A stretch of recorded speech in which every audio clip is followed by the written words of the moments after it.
ինչ ակնկալիքով եք դատարանի բակում եւ հաշվի առնելով, որ Արցախի հանրապետությունն եք ներկայացնում, իսկ Սամվել Կարապետյանը մեծաթիվ ներդրումներ է կատարել Արցախի հանրապետությունում, հենց Արցախի հանրապետության մեր քաղաքացիները ինչպես են վերաբերում այն փաստին, որ բարերարը այսօր կալանավորված է արդեն 4 ամիս։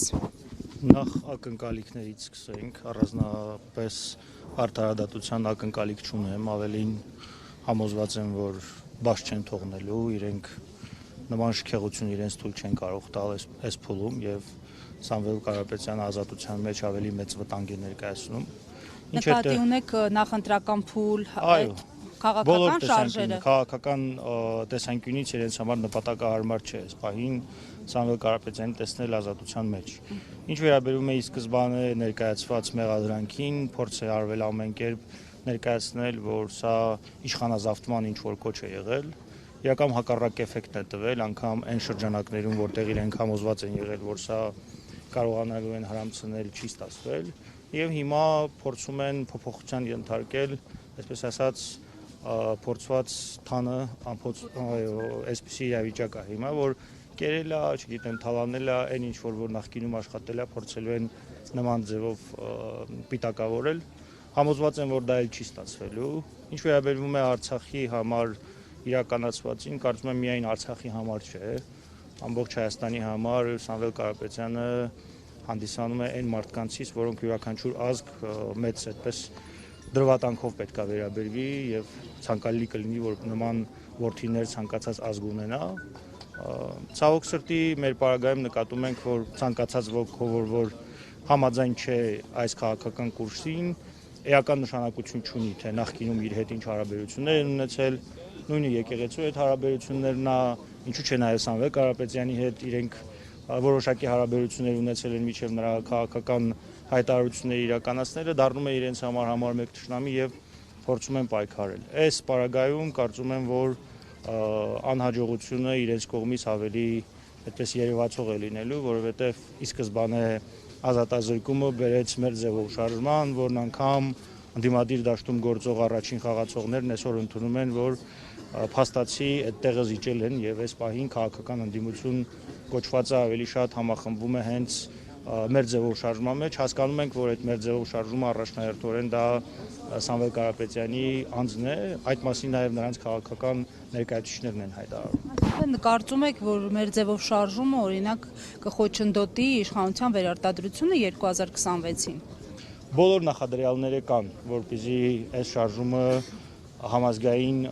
այդպես շարժ ունենա, եթե հետ գնանք 20 թվականից հետո տեղի ունեցած իրադարձություններին, փաստացի ամենամեծ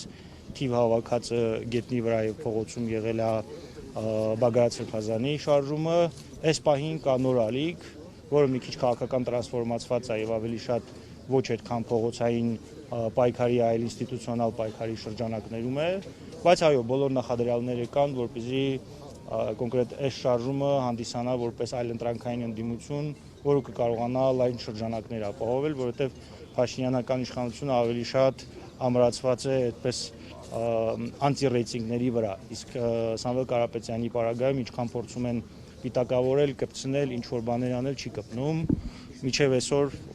փաստացի իրենք անհաջողության են հանդիպել, դրա համար հիմա փորձում են մեղադրանքի տրանսֆորմացիա իրականացնել։ Աղաբեկյան, այսօր նախ խնդրեմ հստակեցնեք, դուք միացել եք մեր ձևով շարժմանը, թե ոչ, հետո հարցը սպանում։ Ոչ, ես չեմ միացել, բայց դա որևէ նշանակություն չունի, շարժմանը չեմ միացել, բայց նույնիսկ երբ որ շարժումը չի եղել, նրանք ովքեր որ հետևել են իմ հանրային գործունեությանը, դեռ առաջին փուլում, երբ որ այս ամբողջ process-ը գնացել է, ես իմ աջակցությունը հայտնել եմ, իմ աջակցությունը հայտնել եմ բոլոր նրանց, ովքեր որ ռեալ իրական քայլեր ձեռնարկել են այս իշխանության դեմ, այդ թվում նաև մեր ձևով շարժմանը, որը փաստացի իր առջև դրած խնդիրները որոշակի քայլ առ քայլ լուծում է։ Եվ Պարոն Աղաբեկյան, այսօր փաստաբանը պարոն Կարապետյանին Ամստերդամը նշել է այնքան մինչև Կարապետյաններին ազատ արձակեն, դուք սա ինչպես կմեկնաբանեք, ճիշտ է նա հետո հաջորդ տողում ասում եք Փաշինյանի դեմ ենք գրոհելու, բայց Հայաստանի դեմ գրոհելը դուք ինչպես եք հասկանում, ինչպես կմեկնաբանեք։ Ես կարծում եմ, որ փաստաբանի ասած մեկնաբանողի կարգավիճակին վրա վերցնելու ոչ ցանկություն ունեն, ոչ պարտավորություն։ Իմ կարծիքով սա այս ողջ process-ը քաղաքական է եւ փաստաբանը իրավաբանական տեսանկյունից իր արտահայտությունների համար ավելի լավ է իրենից հարցադրումներ անեք եւ հասկանաք թե ինչ է դառնալու ուզում ասել։ Բայց Հայաստանի դեմ կգրոհենք այնքան մինչև Կարապետյաններին ազատ արձակեն, ինչ եք հասկանում։ Հիմա ես այդ փաստաբանը չեմ, էլի ավելի լավ է իրանից հարցնեք թե ինքը դրանով ինչ նկատի ուներ եւ ինչ էր ուզում ասել։ Նաեւ համատություն է տարել այն, որ հայ 2 միլիարդատեր բանտում են գտնվում, մեկը Բաքվի բանտում է, մյուսը Հայաստանում եւ նշել է, որ յուրաքանչյուրը պետք է իրեն հարց տա, թե ինչու է Սամվել Կարապետյանը Հայաստանում, Բաքուն կարող ենք էլ ինչ-որ կերպ հասկանալ։ Դուք այս հարցը ձեզ տվել եք եւ ինչ պատասխան ունեք ձեր մեջ։ Տեսեք, ես չեմ կարծում, թե ստեղ էականը միլիարդատերը կամ չմիլիարդատերն է։ Այս պահին ոչ թե Բաքվի, այլ հայկական բանտերում բավականին մեծ թվով քաղաքական բանտարկյալներ կան։ Եվ այդ քաղաքական բանտարկյալների հիմնական մեղավորությունը այս իշխանության դեմ դուրս գալն է։ Այն մնացածը թե Բաքվի բանտում ով է, այստեղ ով է, իհարկե շատ ցավալի է, որ Բաքվի բանտում մենք միլիարդատեր ունենք, բայց փաստը, որ այսօր Հայաստանի իշխանությունները իր հետ բոլոր անհամաձայնություն ունեցողների հանդեպ կիրառում է ցանկացած տեսակի ռեպրեսիա, այդ է հիմա այդ շրջանակներում է ստեղ տեղում գետնի վրա ինչ որ եթե իրացվելու լինի, այստեղ պետք է իրացվի եւ քաղաքական որոշումներով։ Շնորհակալություն։ Ձեզ նույնպես։